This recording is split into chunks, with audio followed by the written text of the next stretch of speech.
ساعت 6:30 بامداد به وقت لندن، 9 صبح به وقت تهران. خانم و آقایان سلام، صبح همه شما شنوندگان و بینندگان این پادکست بامدادی بخیر. من علی همدانی هستم. امروز یک شنبه است، 25 خرداد 1404 برابر با 15 ماه میلادی ژوئن. ببخشید، بسیار صبح پر خبری آغاز شده. اگر که خبرها رو دنبال می‌کردید شب گذشته می‌دونید که جمهوری اسلامی و اسرائیل دست به حملات متقابل زدن. نخست دیشب خبر آمد که موج تازه‌ای از حملات موشکی جمهوری اسلامی علیه مواضعی در شمال اسرائیل، حیفا و تل‌آویو آغاز شده، گرچه بعداً برخلاف آنچه که گزارش شده بود، مقامات در حیفا گفتن که این شهر مورد حمله قرار نگرفته. بر طبق گزارش ها دست کم 9 نفر بر اثر حملات اسرائیل بر اثر حملات جمهوری اسلامی به اسرائیل کشته شدند. اما شب گذشته خبرهای بسیار بسیار مهمی آمد از موج تازه حملات اسرائیل به جمهوری اسلامی. ساعت از 10 شب به وقت لندن تقریبا گذشته بود، نیمه شب به وقت ایران، که خبر آمد موج تازه‌ای از حملات اسرائیل به مواضع مختلفی در تهران آغاز شده. دست کم 4 نقطه از شهر تهران مورد حملات سهمگین هوایی قرار گرفت. نخست از غرب و شمال غرب تهران مخاطبان گزارش می‌کردند که صدای انفجارهای مهیبی رو شنیدن و دود غلیظی، ستونهای دود بسیار غلیظی در آسمان ظاهر شده بود و تلاطم آتش بود که دیده میشد در نقاط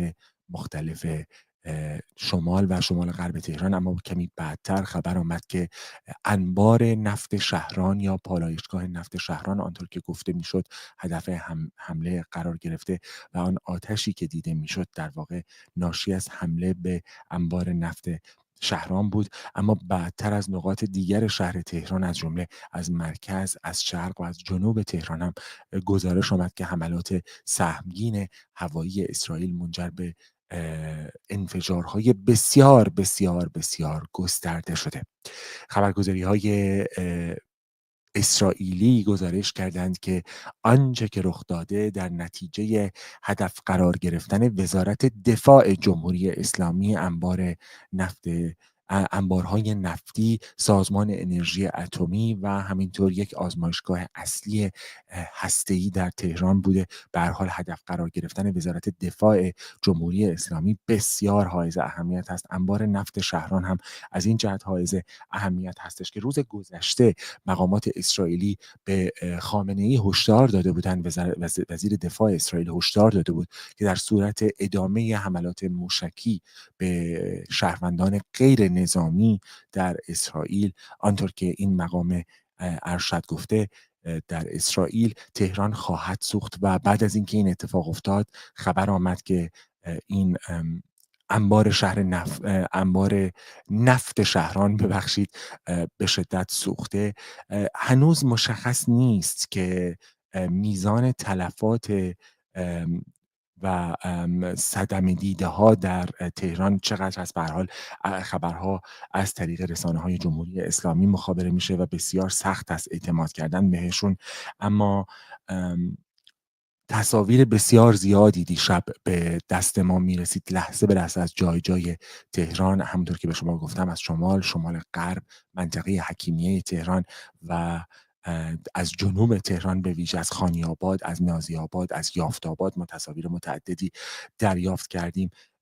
امروز صبح هم از اطراف قبر خمینی دود غلیظی می آمد که مشخص نیست این دود به هر حال از کجا هست و مشخص نبود که به چه منظور و از کجا دقیقاً این آتش سوزی ناشی شده. همینطور تصاویر متعددی ما دریافت کردیم از یک انبار نفتی در منطقه شهر ری تهران که به هر حال حائز اهمیت هستش.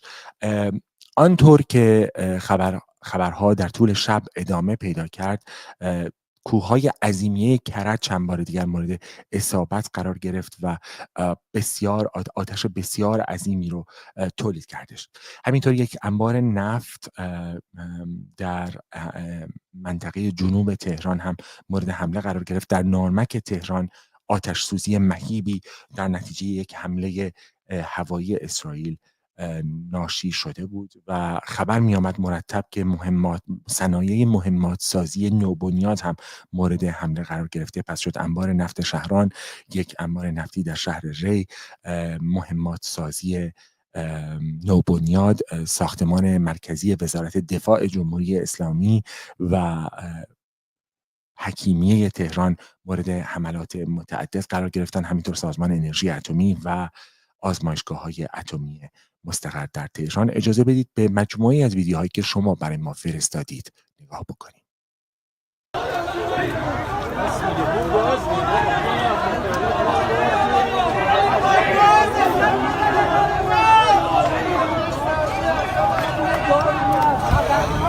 ای بابا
موجی شده بدبخت.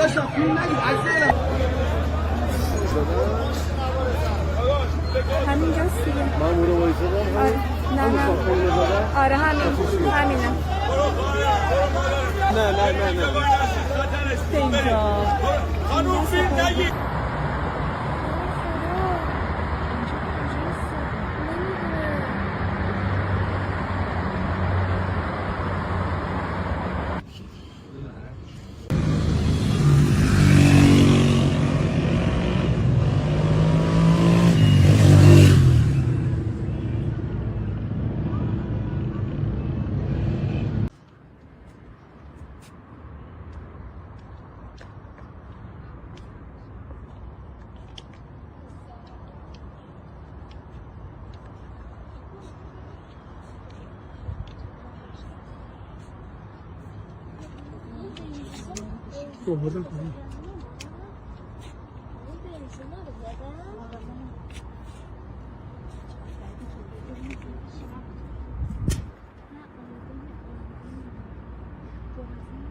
الان میفرستم برای مناطق اینو منطقه شهران مورد حمله قرار دادن.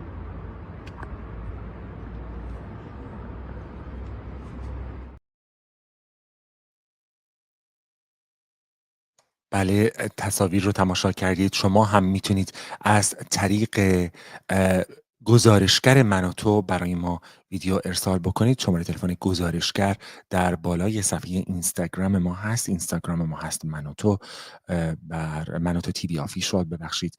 در اینستاگرام لطف بکنید از طریق گزارشگر، اگر از ایران این برنامه رو تماشا میکنید لطفاً گزارش های خودتون رو برای ما ارسال بکنید. اما اجازه بدید به شما بگم که شبکه خبری CNN گزارش کرده که عملیات نظامی اسرائیل علیه جمهوری اسلامی چند هفته به طول خواهد انجامید و آنطور که منابعی هم در دولت اسرائیل و هم در کاخ سفید به این خبرگزاری گفتند، این عملیات با حمایت ضمنی آمریکا پیش می رود. به گفته یک مقام کاخ سفید ایالات متحده آمریکا به شبکه خبری CNN، دولت دونالد ترامپ به شدت معتقده که این بحران می تواند از طریق ادامه مذاکرات با ایالات متحده آمریکا حل و فصل بشه و اما گفته شده که ایالات متحده آمریکا بارها به جمهوری اسلامی این مقام کاخ سفید به CNN گفته که این کاخ دولت دونالد ترامپ بارها به جمهوری اسلامی گفته که حاضر هست که به مذاکره و توافقی در دسترس هست، اما مشخص نیست که پاسخ جمهوری اسلامی چه خواهد بود از این پس، گرچه قرار بودش که همونطور که میدونیم امروز مقامات جمهوری اسلامی و دولت ایالات متحده آمریکا با هم دیدار بکنن، اما این دیدار با وجود آنکه آمریکا همچنان راغب به این دیدار بود از جانب جمهوری اسلامی شب گذشته لغو شد. یک مقام اسرائیلی که نامش برده نشده به شبکه CNN گفته دولت دونالد ترامپ در گفتگوهای خصوصی هیچ انتقادی نسبت به بازه زمانی طولانی این عملیات مطرح نکرده. شبکه CNN گزارش کرده که ممکنه هفته‌ها حملات اسرائیل به جمهوری اسلامی و به مواضع مختلف در ایران به طول بیانجامه. اما در گزارش‌های مرتبط با حملات شب گذشته موشکی جمهوری اسلامی به مواضعی در اسرائیل، رسانه‌ها در این کشور گزارش کردند که شمار کشته شدگان و مصدومان این حملات رو به افزایش هست. در شمال اسرائیل همونطور که به شما گفتم و در تل‌آویو چند موشک که توسط گنبد آهنین رهگیری نشده بودند به نقاطی اصابت کردند. اسرائیل در بیانیه وزارت خارجه‌اش میگه که جمهوری اسلامی 2 شب متوالی به طور عامدانه خانه‌ها، مدارس و بیمارستان‌های اسرائیل هدف قرار می‌دهد و به دنبال بیشترین تلفات غیر نظامی هست. برخی از ناظران معتقدند که این سیاست جمهوری اسلامی است برای فشار آوردن به دولت بنیامین نتانیاهو که زیر فشار افکار عمومی بتونه جنگ رو متوقف بکنه. از سوی دیگر کشورهای جهان به دنبال آنچه که شب گذشته اتفاق افتاد که یک زنجیره حملات بسیار بسیار شدید بود علیه مواضع هم در تهران هم در سایر نقاط ایران و از جانب دیگر حملات موشکی جمهوری اسلامی به تل‌آویو و شمال اسرائیل، از هر دو طرف خواستار خویشتن‌داری شدند. وزیر خارجه عراق و آلمان با هم صحبت کردند شب گذشته و درباره تشدید تنش‌ها در خاورمیانه هشدار دادن. بله اجازه بدید که من ببینم چرا تصویر من قطع شد، مهم هم نیستش، البته الان برمیگردیم. تنش ها در همونطور که من به شما گفتم، تشدید تنش ها باعث شده که مقامات جمهوری اسلامی و با هم دچار به هر حال مقامات کشورهای جهان با هم گفتگو بکنن در مورد آنچه که رخ داده و خواستار این بشن که ببینن که چطور میشه این مناقشه‌ای که صورت گرفته رو حلش کرد. از سوی دیگر روزنامه‌های امروز چاپ تهران هم امروز ادامه دادن حملات رو. میدونیم که امروز روز نخستی هست که حملات به اسرائیل ادامه پیدا کرده و امروز روز نخستی هست که این روزنامه ها منتشر شدن. همونطور که میبینید روزنامه کیهان چاپ تهران با انتشار مطالبی به زبان عبری گفته جنگ و اسرائیل رو با هم تمام میکنیم. روزنامه حکومتی کیهان گفته که اگر تا امروز فقط حرفش بود از حذف اسرائیل، از این پس قرار هستش که واقعا سیاست حذف اسرائیل در پیش گرفته بشه. حالا از پایین نمی نشینیم تا روزی که اسرائیل حذف بشه. روزنامه‌های دیگر چاپ تهران هم همینطور، فرقی هم نمی‌کنه متعلق به کدام جناح بودن و ادامه دادن. همونطور که می‌بینید روزنامه آرمان ملی که به قول خودش روزنامه نزدیکی هست به اصلاح طلبان درون حکومتی، گفته که پاسخ قاطع رو تیتر کرده و گفته تا پای جان برای ایران ایستادن فرماندهان سپاه که کشته شدن. روزنامه آسیا که روزنامه اقتصادی هستش از تلاطم بازار انرژی جهان صحبت کرده و از رشد بی سابقه قیمت نفت. همونطور که میدونیم در پی آغاز حملات هوایی اسرائیل به جمهوری اسلامی و تهدید جمهوری اسلامی مبتنی بر بستن تنگه هرمز، قیمت دلار تا حدود 11% افزایش پیدا کرد و در روز گذشته با وجود اینکه بازارها تعطیل بودن در اکثر نقاط جهان، خبر آمده بود که قیمت نفت ممکن است تا $80 هم برسه. روزنامه اعتماد که یک روزنامه اصلاح طلب هستش، پرواز ققنوسوار موشک‌های ایرانی تیتری هست که انتخاب کرده. منظور موشک‌هایی هست که اینها استفاده کردن برای حملات به اسرائیل، که البته ما میدونیم که این حملات با وجود اصابت چند موشک از میانه همه آن چند صد موشکی که جمهوری اسلامی شلیک کرد و باعث آسیب‌های جانی و کشته شدن افراد هم شد، اما ضریب نفوذش از گنبد آهنین بسیار کم بوده، چند موشک از میانه چند صد موشک. و روزنامه اقتصادی سرآمد هم همونطور که میبینید به زبان انگلیسی، من نمیدونم چرا تیتر زده هوم یا خانه و ایران جان جاودان.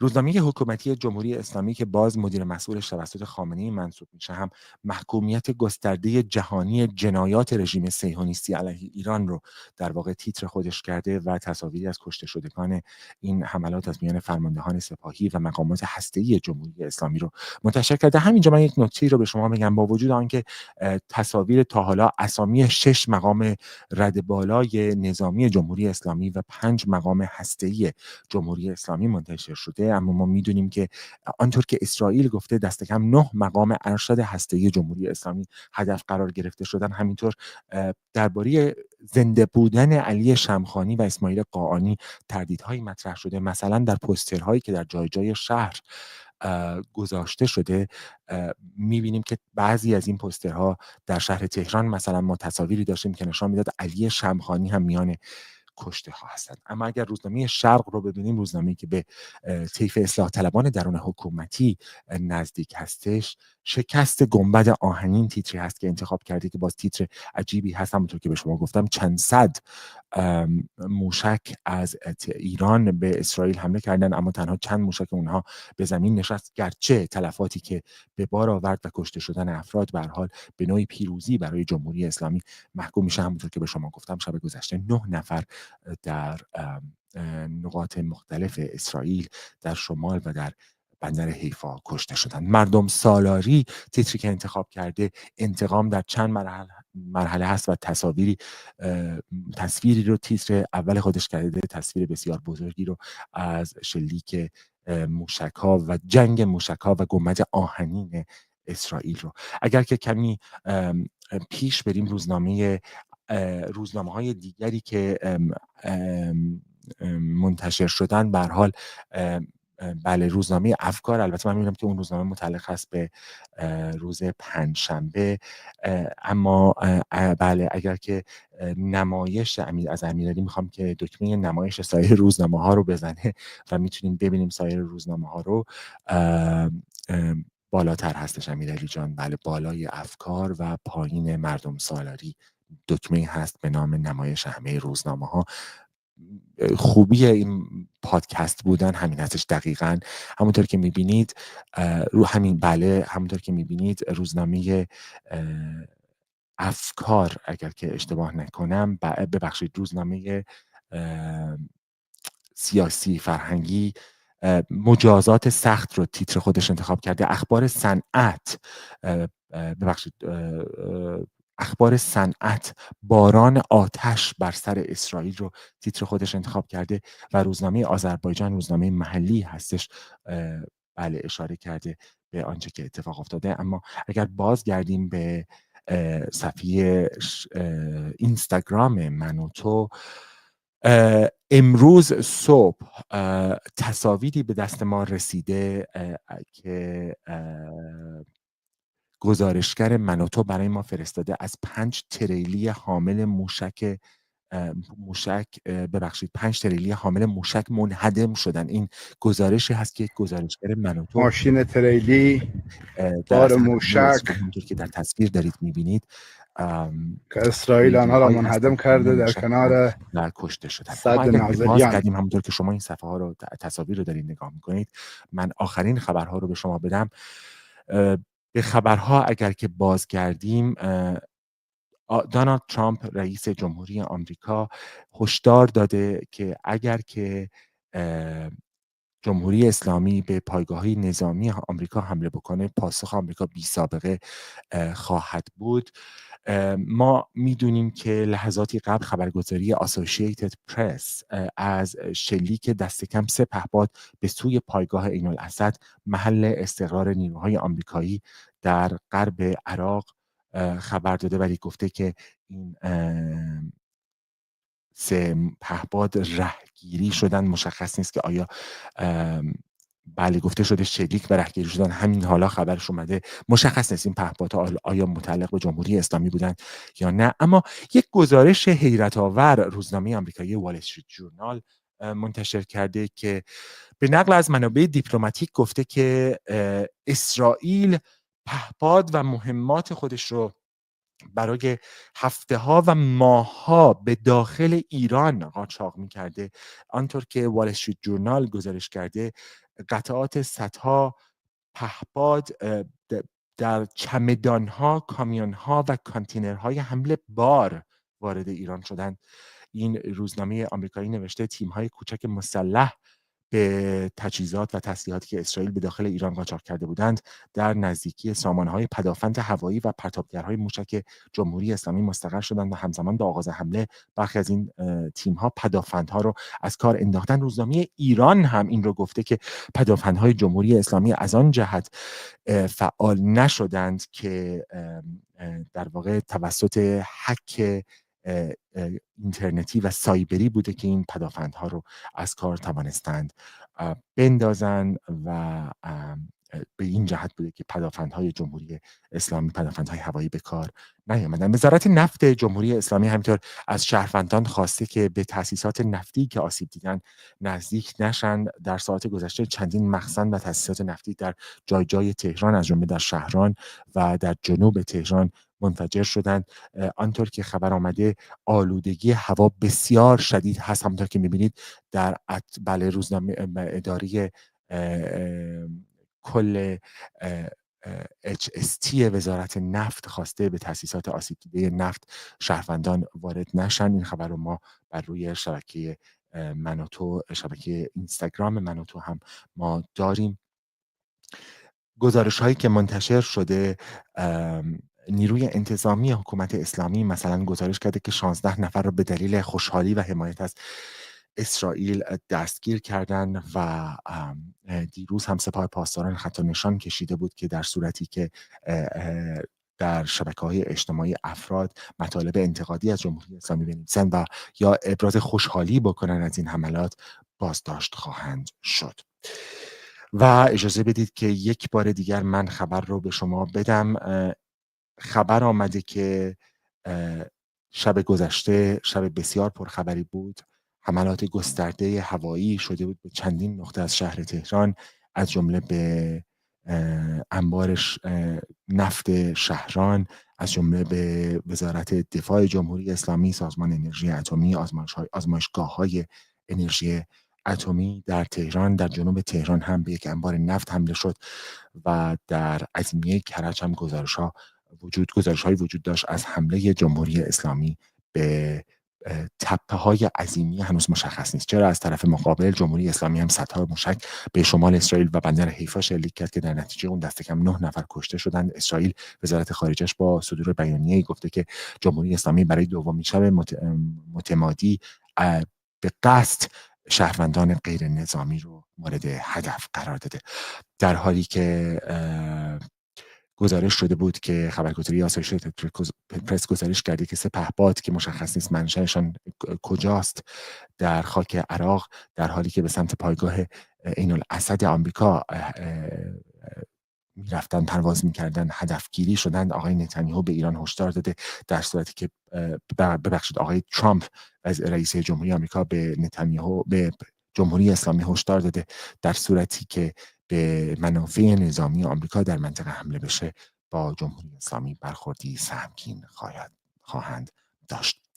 اجازه بدید که همینجا برنامه رو به پایان برسونیم. تکرار میکنم که برنامه بعدی ما از طریق تلویزیون و یوتیوب از ساعت 10 صبح به وقت تهران آغاز خواهد شد، به وقت لندن 12:30 به وقت تهران آغاز خواهد شد. تا آن زمان میتونید آخرین خبرها رو از طریق شبکه اجتماعی من و تو از جمله اینستاگرام دنبال بکنید. سپاسگزارم از شما. تا بعد، روز خوش.